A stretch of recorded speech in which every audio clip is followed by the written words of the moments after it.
Donc Michel Thèse, vous avez été responsable du Centre mondial de cyclisme et à ce titre vous avez eu Chris Froome chez vous. Est-ce que vous pouvez nous en dresser son portrait? C'était donc en 2007, comment vous l'avez découvert et quelles étaient ses qualités à cette époque?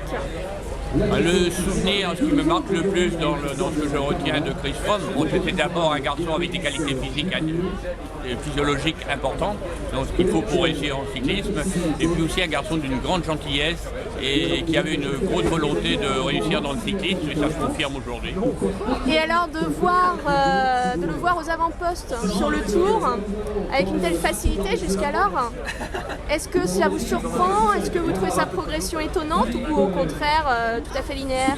Vous savez, quand on a à tout départ un garçon avec une telle volonté et des grosses qualités physiques et physiologiques, on ne connaît pas les limites, on ne peut pas exactement déterminer jusqu'où il peut aller. Mais au-delà de tout ça, ce n'est pas étonnant qu'il se retrouve là aujourd'hui, surtout qu'il est dans une équipe qui est très structurée, à la pointe en ce qui concerne la préparation.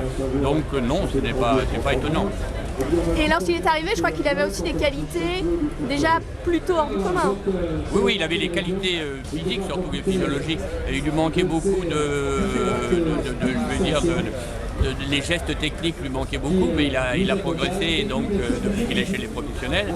Donc c'est surtout ce bagage technique qui lui manquait, il a pu l'acquérir, donc ça a fait partie aussi de sa marge de progression.